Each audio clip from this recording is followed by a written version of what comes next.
Igreja Açores, o programa com a atualidade da Diocese para ouvir na sua Antena 1 Açores.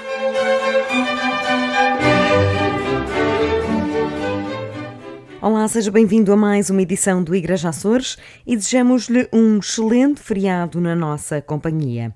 Hoje falaremos com a doutora Maria Luísa Gomes, médica da Associação dos Médicos Católicos Portugueses, uma associação que está nos Açores há quase um ano. Mas antes disso, a atualidade da Diocese açoriana. Neste domingo, Dia de Portugal, de Camões e das comunidades portuguesas, os Açores são palco das celebrações a nível nacional.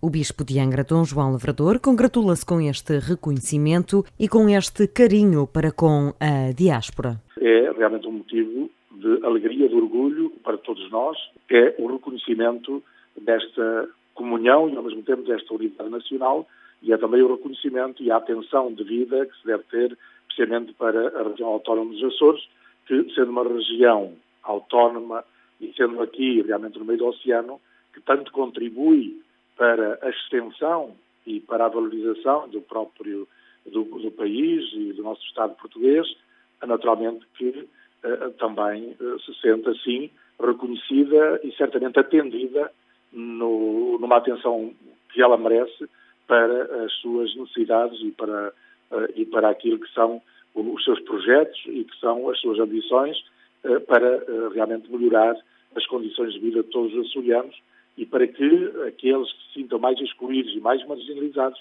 tenham nessa celebração uma marca do interesse que, a nível do país, tem em relação precisamente à nossa região dos Açores. Esperamos que não seja apenas uma festa exterior, mas que seja uma festa comprometida com a vida de todos os açorianos. Por outro lado, é de sublinhar também esta atenção aos açorianos que estão na diáspora. Recorde-se que as celebrações do Dia de Portugal tiveram início este sábado na cidade de Ponta Delgada, com o içar da bandeira nas portas da cidade. Hoje, dia 10, uma comitiva seguiu para os Estados Unidos para celebrações comemorativas que vão passar pelas cidades de Boston, Providence e New Bedford, no estado norte-americano de Massachusetts, onde se encontram várias comunidades portuguesas, essencialmente açorianas, cuja imigração começou no final do século XIX. O mês de junho ficará marcado no calendário pastoral pela ordenação de mais um sacerdote na Diocese de Angra. O ainda diácono Nuno Fidalgo já está em casa, nas Furnas, e vai preparar-se em família para o dia 30 de junho. É um sentimento de enorme felicidade ter acabado o curso, estes anos intensos de preparação para o Ministério, e claro que é sempre muito positivo quando nós chegamos ao fim, não é? Olhar para trás, ver todo o esforço, toda a dedicação que foi feita, o culminar de um processo. Uma ordenação que vai contar com uma assistência ainda maior, visto que muitos jovens do Congresso Diocesano estarão presentes. Acho que vai ser um momento importante os jovens inserirem-se na ordenação, terem contato com uma ordenação, que se calhar a maior parte deles nunca teve esta possibilidade, não é? E realmente eles também perceberem que, enquanto jovens, que a Igreja realmente é isto. São jovens, são adultos, são pessoas que vão orientando a sua vida, que vão fazendo o seu caminho de discernimento, e para eles é um momento importante, julgo eu, enquanto jovens, perceberem que também a vocação diz respeito a cada um deles. E claro que, vivendo estes momentos de uma entrega vocacional, se calhar eles podem questionar-se a si mesmos, se calhar se já o fizeram, se o fazem, a ganharem um certo talento e um certo dinamismo e uma nova perspectiva do que é o processo vocacional. Com um percurso no seminário marcado por uma pausa, Nuno Fidalgo acredita que o seu testemunho mostrará aos jovens que as dúvidas e incertezas fazem parte de todos os percursos. Que a dúvida faz parte do caminho, que não há certezas. A descoberta que é feita em cada dia, por vezes tem avanços, outras vezes tem retrocessos, não é? A vida é feita desta maneira. O futuro sacerdote encontrou no regresso a casa uma paróquia em festa. Olha, está lá tudo num clima de festa já pude estar cá estes últimos dias, tive a oportunidade de passar por lá e tem imensa gente já ao longo de algum tempo para cá têm vindo a trabalhar e sentem com uma expectativa enorme, e então bem, porque é sempre um momento de comunidade e eu sempre fui muito inserido na comunidade e vejo o calor e o carinho e a dedicação que eles têm e o envolvimento que eles estão a ter. É importante para mim e isso faz-nos realmente ver que uma comunidade unida, onde nós somos todos irmãos, é muito importante. Isto acho que é um grande exemplo. O bispo Dom João Lavrador já publicou uma nota pastoral e diz ser este o momento de uma reflexão mais intensa sobre a vocação na Igreja e na vida de cada pessoa, especialmente junto dos mais novos. A ordenação de um sacerdote é sempre uma grande alegria para a Diocese e é um motivo de ação de graças, e por isso, na minha nota pastoral que eu enviei a todos os diocesanos, foi precisamente a convidar a sentir e a viver esta alegria que nos vem por iniciativa divina e pela oferta realmente de mais um sacerdote para a nossa Diocese e que vai ser ordenado no próximo dia 30 de junho na ouvidoria, portanto na povoação. Ao ser também a ação de graças é de alguma maneira um sentido de compromisso da própria Diocese, porque nós reconhecemos sinais de Deus tão evidentes da sua predileção ao oferecer-nos uma ordenação sacerdotal que no fundo nos convida a um compromisso cada vez maior de cada diocesano na missão da própria Igreja. Porque não podemos ficar só a reconhecer o trabalho que um sacerdote pode realizar, a sentirmos muito agradecidos porque teremos mais um sacerdote para trabalhar nas nossas paróquias, mas temos também sentir que é uma intervenção divina a despertar-nos a todos para a realização de cada um na missão da própria Igreja. E por isso eu penso que devemos sentir-nos agradecidos e comprometidos. Já o pároco e ouvidor padre Ricardo Pimentel admite ser suspeito na hora de falar sobre Nuno Fidalgo. Sou suspeito, não é? Sou pároco dele já há 9 anos, mas sempre fui um jovem com quem me dei muito bem e sempre tive muita admiração por ele, até mesmo pelo seu percurso no seminário. Uma vez que entrou, depois teve uma saída para pensar melhor e ter um outro estilo de vida e voltou novamente para o seminário. Pessoalmente, acho que está preparado. Intelectualmente é bastante válido. É responsável. Tem ideias arejadas.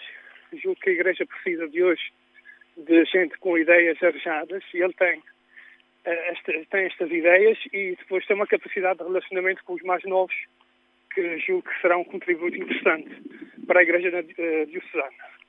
Está, portanto, preparada a ordenação de Nuno Fidalgo. Terá lugar na Matriz da Povoação, a 30 de junho, pelas 11 horas. A missa terá lugar no dia seguinte, 1 de julho, na Igreja Paroquial das Furnas.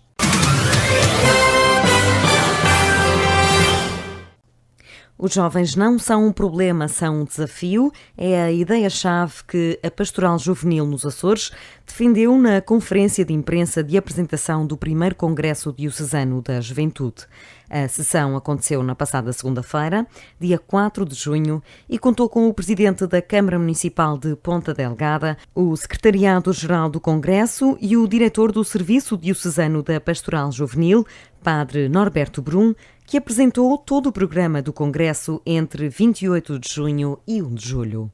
Para além dos trabalhos de reflexão e aprofundamento, pilares do Congresso, do programa celebrativo fazem parte uma noite vocacional que decorrerá nas Furnas, a participação na celebração da ordenação sacerdotal do diácono Nuno Fidalgo a acontecer na povoação, diversos workshops em Vila Franca, bem como um concerto de oração com Claudine Pinheiro, uma jovem intérprete conhecida entre os jovens açorianos, que acontecerá na noite de sábado, dia 30, no claustro no Convento da Esperança, aqui em Ponta Delgada, concerto que é aberto a toda a comunidade.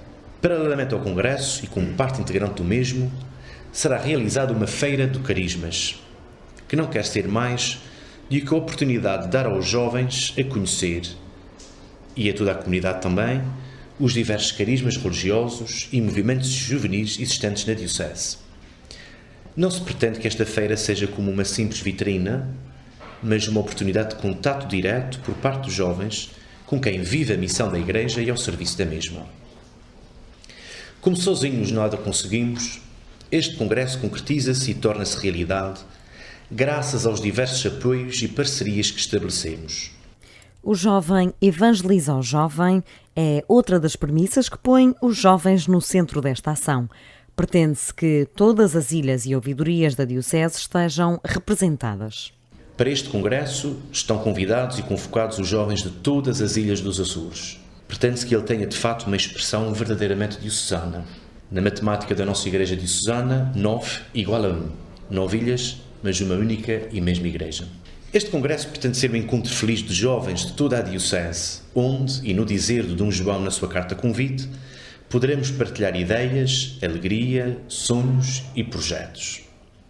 Dom João vai mais longe, ao afirmar que gostaria de poder contar com os jovens para ajudar esta Igreja diocesana a ser mais ativa, a projetar mais alegria, a ser mais jovem e a ser mais missionária. Por isso, e continua, as capacidades pessoais de cada jovem são muito importantes para revitalizar as comunidades cristãs e para levar Jesus Cristo ao mundo de hoje. Nestas palavras de Dom João estão bem expressos os objetivos que pretendem ser atingidos com a realização deste congresso. Na sessão, o sacerdote garante que este congresso carece de 3 tempos principais: escutar os jovens, pensar com os jovens e comprometer-se em igreja.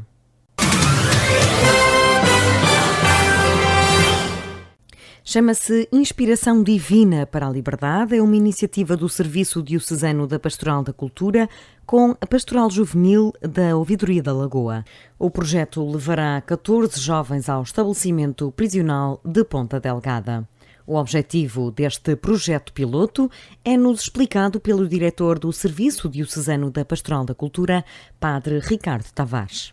Entender a palavra de Deus através da arte, nomeadamente através da música, do teatro, da pintura, da coreografia, e de maneira que os próprios reclusos e os jovens, portanto, em bilateralidade, vão tentar compreender a sabedoria de Deus que está na palavra da Bíblia. Nós estamos numa atitude de quem vai evangelizar. É um trabalho mútuo, ou seja, nós vamos fazer a experiência conjunta através da arte, da presença de Jesus entre nós. Ou seja, é um trabalho em que nós acreditamos que o Espírito Santo nos precede, ou seja, já está lá, onde nós o queremos anunciar, e também nós deixamos-nos evangelizar. Nós sabemos que os reclusos são pessoas que viveram situações dramáticas e estão a viver na cadeia, e eles, de uma forma muito profunda, estão a experienciar um autoconhecimento, e nós acreditamos que a ação de Deus neles está a ser muito forte, e queríamos aproveitar esse espaço aberto para nos evangelizarmos uns aos outros. Os jovens vão orientar, portanto, um workshop aberto aos reclusos que se inscreverem, no qual todos farão a experiência de Deus através da arte, da pintura, do teatro, da coreografia, da música e da literatura. O trabalho prévio refletir-se-á seguidamente na celebração eucarística. É a nossa convidada deste Igreja Açores, a doutora Maria Luísa Gomes, médica anestesista, já aposentada, foi diretora do Serviço de Anestesiologia do Hospital da Ilha Terceira e é também presidente do Núcleo Regional da Associação dos Médicos Católicos Portugueses. Portanto, o núcleo prepara-se para celebrar o seu primeiro aniversário. Boa tarde, antes de mais, doutora Maria Luísa. Como é que surge a necessidade de expandir esta associação para os Açores tão recentemente? É assim, isto veio de um desafio de uma amiga minha, que é a presidente do Núcleo dos Médicos Católicos do Porto. E somos amigas há muitos anos, e ela sempre me disse: Luísa, porquê é que vocês não fazem qualquer coisa nos Açores? E eu disse-lhe sempre: olha, eu, enquanto estiver ao serviço, não me comprometo, porque estas coisas são para começar e não são para interromper. Portanto, ou se começa e se leva a sério e se faz realmente alguma coisa, ou então eu não vou andar nestas andanças. E, entretanto, aposentei-me e ela lançou-me novamente o desafio, aqui em janeiro de 2014, e eu disse: olha, realmente está na altura, se calhar está na altura de fazermos qualquer coisa, até porque vinham aí estes temas quentes, e que estavam a surgir algumas discussões e eu disse, está bem, sim senhor. Nos Açores não havia realmente nada e eu, em conversa com o Sr. Padre Helder, um dia, a conversar com ele, disse, eu tive este desafio assim, ele disse, mas isso é interessantíssimo, eu acho que sim, está na altura de a associação se expandir para fora do continente, porque só existia em várias cidades do continente português, e eu contactei alguns colegas, e afinal até já alguns colegas eram sócios, eram associados da associação, e encontrei uma receptividade bastante grande dos colegas, de alguns colegas. Fizemos uma primeira reunião, conversámos, decidimos, vamos, não vamos, vamos avançar, será na terceira, e propusemos ao Sr. Bispo. Fez-se a proposta, fez também, na altura conversou-se porque seria interessante, uma vez que sendo dos Açores e havendo colegas noutras ilhas médicos e católicos que nós sabíamos que existiam, contactaram-se alguns que se mostraram disponíveis. Por isso, o nosso núcleo regional dos Açores tem colegas aqui da terceira e tem também um vogal de Ponta Delgada e um vogal da Horta. Portanto, são... Nos três principais hospitais? Nos três hospitais? Sim. De maneira que foi assim que nasceu e depois fez-se a proposta de constituição e formalizou-se o pedido ao Sr. Bispo, que no dia 14 de junho do ano passado formalizou a criação, portanto, deste núcleo regional da Associação dos Médicos Católicos dos Açores. No fundo, em que é que consiste? Porque é que se pauta a Associação de Médicos Católicos? Olha, a Associação de Médicos Católicos foi fundada já há muitos anos, em 1915, no Porto. E a Associação dos Médicos Católicos pauta-se principalmente pela defesa das boas práticas. As boas práticas médicas à luz dos princípios também cristãos. Portanto, os médicos não têm que ser católicos praticantes, têm que ser cristãos, portanto são as boas práticas cristãs que nos levam, é uma associação sem fins lucrativos, as pessoas têm por função juntarem-se, discutirem assuntos, tudo o que houver dentro da medicina que achem que é adequado discutir, à luz portanto, da fé cristã. Há algumas semanas foram notícia, emitiram um comunicado da Associação Nacional que pedia que o Serviço Nacional de Saúde permitisse uma maior conciliação entre a vida profissional e a vida familiar. O que é que está a acontecer? Pois, o que está a acontecer é que os jovens médicos, isto já é um problema que já vinha também da minha geração, de trás, não é só de agora. Os médicos, como todos sabemos em Portugal, sempre trabalharam muitas horas. Muitas horas. Para já, porque até o nosso horário, eu, por exemplo, tive durante anos e anos 42 horas semanais de trabalho normal. Portanto, 12 horas eram para a urgência, mas o resto era um trabalho normal. E nenhum horário se ficava só pelas 42 horas. Com a falta de médicos que houve durante muitos anos, agora talvez isto, com a emergência das novas faculdades e com o aparecimento de mais médicos, talvez esse problema venha a ser um bocadinho colmatado, mas continua a haver falta de médicos em muitas zonas do país, noutras estarão melhor, não é? Mas noutras não. E os médicos sempre tiveram os horários muito alargados, 60, 70, 80 horas semanais. Ora, isto, no fundo, isto é um bocadinho incompatível com a vida familiar, principalmente se o casal são os dois médicos. Não é? E a vida familiar não é compatível com um pai ou uma mãe que se ausente tantas horas fora de casa. Isso acabou por levar a que muitos dos jovens médicos, dado que as leis laborais também não eram muito facilitadoras da mãe ficar por casa há muito tempo, acompanhar os filhos, acabassem por reduzir no número de filhos e pensassem muitas vezes se efetivamente se podiam, se não podiam ter filhos, porque o ter filhos implica não só tê-los, mas como dedicar-se a eles, uma doação, uma disponibilidade de tempo. E estas horas, muitas horas noturnas de trabalho, muitos fins de semana, feriados, nunca ter propriamente um horário certo de entrar às 9 e sair às 5, porque não é assim, os médicos não são assim, levou a que essa baixa de natalidade dentro da comunidade médica descesse. Há uma baixa grande e realmente o que se pede atualmente é que as leis mudem. Mas as leis não mudem só para as mulheres médicas, nem para os médicos em si. É que haja realmente um apoio à natalidade e à maternidade e à paternidade, claro, também, como noutros países. Nós sabemos que há países como, por exemplo, a Dinamarca, e eu aí conheço porque tenho uma nora dinamarquesa, que ela teve uma filha, teve uma criança e ficou 1 ano em casa. Portanto, pôde ficar 1 ano a acompanhar a sua filha. E se quisesse ficar mais, portanto, no primeiro ano era tempo inteiro. No segundo ano já tinha só 80%. No terceiro ano, e portanto, mas se a sua opção fosse ficar mais tempo, poderia ficar, embora pronto, com um vencimento reduzido, mas é-lhe dada essa possibilidade. Em Portugal todos sabemos que não é assim.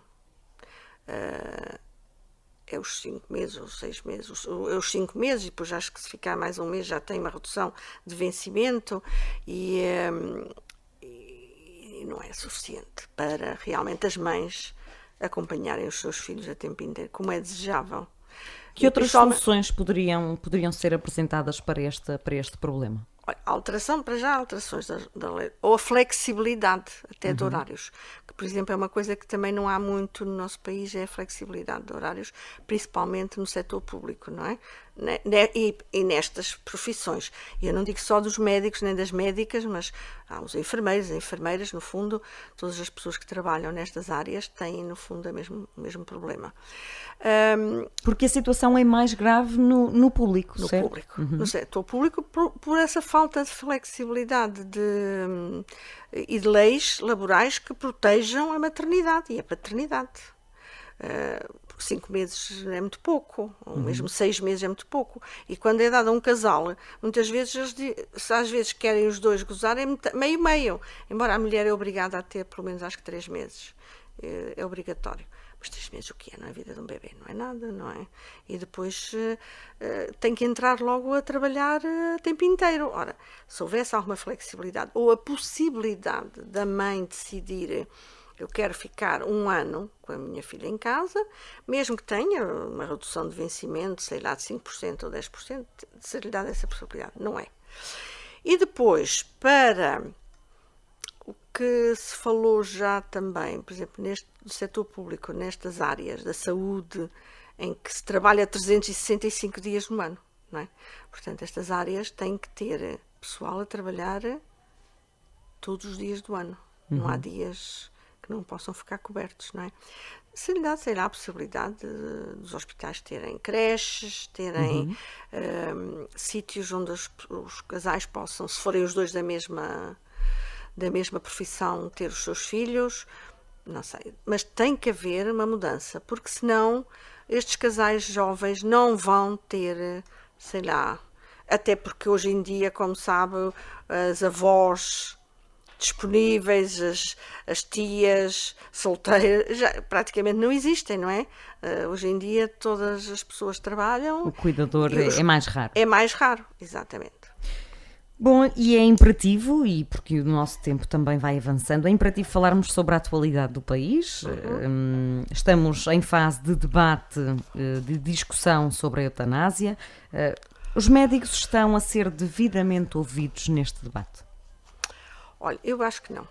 Eu acho que não houve uma discussão instituída pela própria ordem ou por sindicatos ou por alguém que se preocupasse em dizer: vamos conversar com as pessoas que no fundo vão estar implicadas ou que estariam implicadas em atuar, não é? E quem são os atuantes? São os médicos, os doentes ou a sociedade em geral. E não houve realmente uma discussão para tomar o pulso de realmente qual é, no fundo, a posição maioritária da nossa sociedade médica. Embora eu, por aqueles colegas com quem tenho falado e das poucas ações que eu frequentei, e nós fizemos aqui o nosso núcleo já fez uma que foi decisões médicas do fim de vida, o ano passado, em outubro. E nessa altura o que foi discutido foi os médicos, realmente a sua vocação e a sua formação é para a defesa da vida. Para a defesa da vida, para tratar, aliviar os doentes, aliviar o sofrimento dos doentes e garantir que os doentes tenham um fim de vida o mais confortável, o melhor possível. Porque a vida é mesmo assim, tem um princípio, um meio e um fim. E às vezes nem todos os fins de vida realmente são como deveriam ser, bons, ou pelo menos sem sofrimento e sem dor. E eu acho que isso que o mais importante ainda, de que instituir formas como a eutanásia, de acabar com a vida das pessoas, ou terminar com a vida das pessoas, se calhar, era haver neste país mais unidades de cuidados paliativos, boas unidades de cuidados paliativos, onde os familiares, os doentes soubessem e tivessem a certeza absoluta que, ao ingressarem nessas unidades, seriam bem tratados, tivessem um fim de vida bem confortável e rodeado dos seus familiares, ser inclusivamente dada a possibilidade dos familiares estarem junto dos seus doentes, nesses finais de vida, não é? E terem um bom fim de vida, que, se não for possível em casa, que seja numa unidade de cuidados paliativos, portanto, numa instituição do Serviço Nacional de Saúde, e é que eu acho que tem que haver um grande investimento. E não há.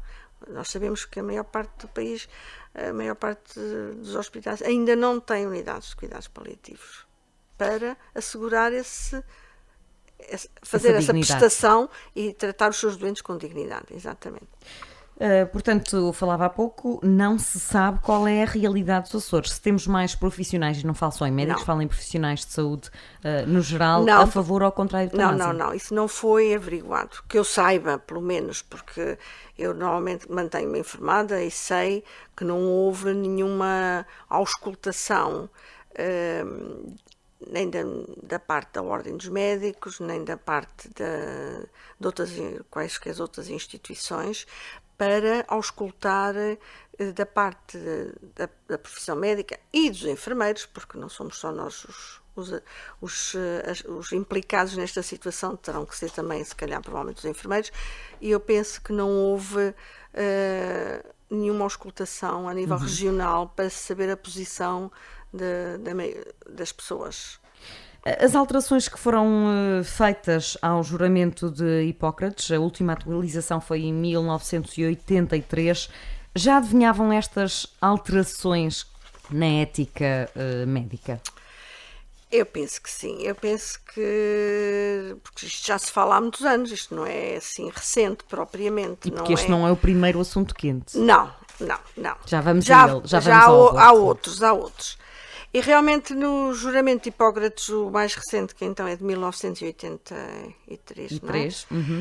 Há uma linha que diz: guardarei respeito absoluto pela vida humana desde o início, mesmo sob ameaça, e não farei uso dos meus conhecimentos médicos contra as leis da humanidade. Eu acho que isto resume disto tudo. E quem fez o juramento de Hipócrates não pode, efetivamente, ou não deve, pelo menos não deve violá-lo, não é? E deve cumpri-lo, porque efetivamente é para isso. A nossa formação é sempre a favor da defesa pró-vida. Mesmo, sabe que, por exemplo, na minha especialidade, que é a anestesiologia, durante estes anos todos tivemos doentes muito graves, doentes muito complicados, em que morreram dentro do bloco, porque eram situações muito graves, muito complicadas, muito difíceis, e que efetivamente a cirurgia já foi um life-saving e, portanto, podia-se esperar uma hipótese de sobrevida, mas os doentes acabaram por falecer dentro do bloco.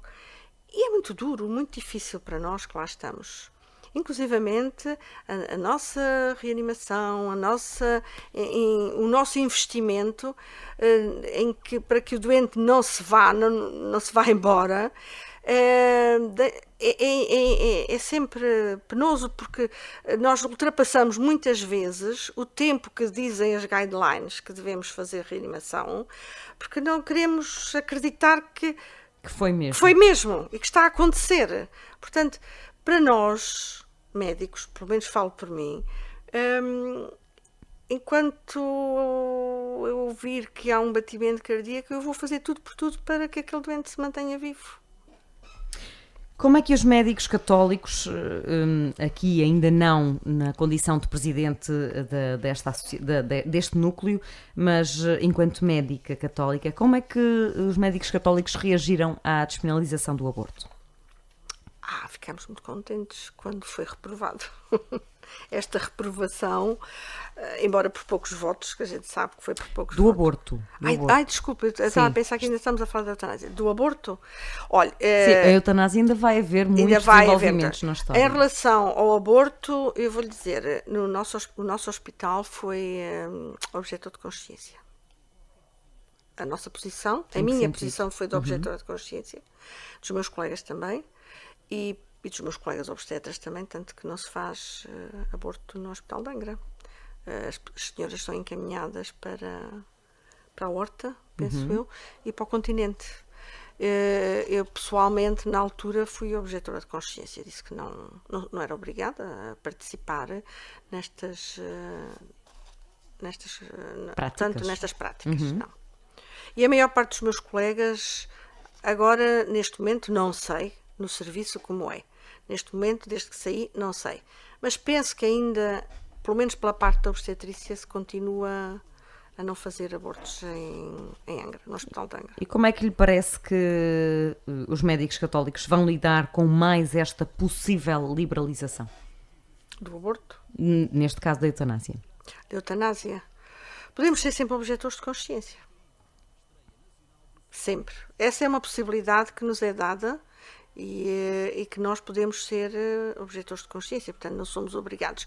É triste, ficamos um bocadinho tristes, porque realmente vai contra os nossos princípios e a nossa formação. Mas se efetivamente a eutanásia em Portugal for despenalizada, presumo que vai haver muita objeção de consciência. O núcleo açoriano da associação celebra, portanto, o seu primeiro aniversário na próxima semana. O que é que está previsto? O que é que estão a preparar para assinalar esta efeméride? Pois, e de uma forma breve, porque o nosso tempo está a esgotar-se. Olha, nós vamos fazer, era para ser no dia 14 de junho, mas o dia 14 de junho é uma quinta-feira, é meio da semana e é um bocadinho difícil porque as pessoas trabalham e no dia seguinte também trabalham, que é sexta-feira, de maneira que, em princípio, vamos celebrar este dia no dia 16 de junho, sábado, naquela área lá em cima de Santa Bárbara, na zona de lazer de Santa Bárbara, com uma missa, porque o cônego Manuel Carlos é o nosso assistente espiritual, faz parte do núcleo. Vem um palestrante convidado, que é o professor Hipólito dos Reis, que é professor de Bioquímica da Faculdade de Medicina da Universidade do Porto e que está muito ligado aos problemas de ética e vai fazer uma palestra sobre medicina, natureza, religião, Açores. Portanto, é uma pessoa já com alguma idade, tem 80 anos, mas é uma pessoa extraordinária em termos de comunicação. E eu penso que vai ser interessante esta palestra. Depois haverá um almoço, convívio com todos e um bocadinho de música. Acho que é o Dr. Viorel que vai tocar umas musiquinhas com o seu violino. E penso que é tudo. Nós não somos assim tantos como isso, mas será engraçado e interessante.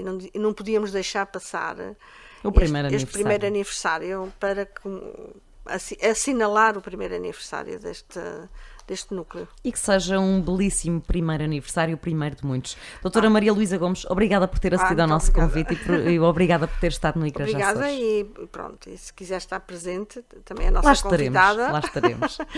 e de certeza que vai ser agradável estar connosco.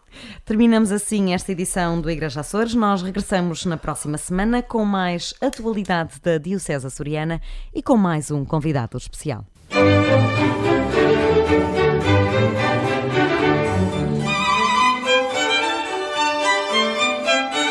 Igreja Açores, o programa com a atualidade da Diocese para ouvir na sua Antena 1 Açores.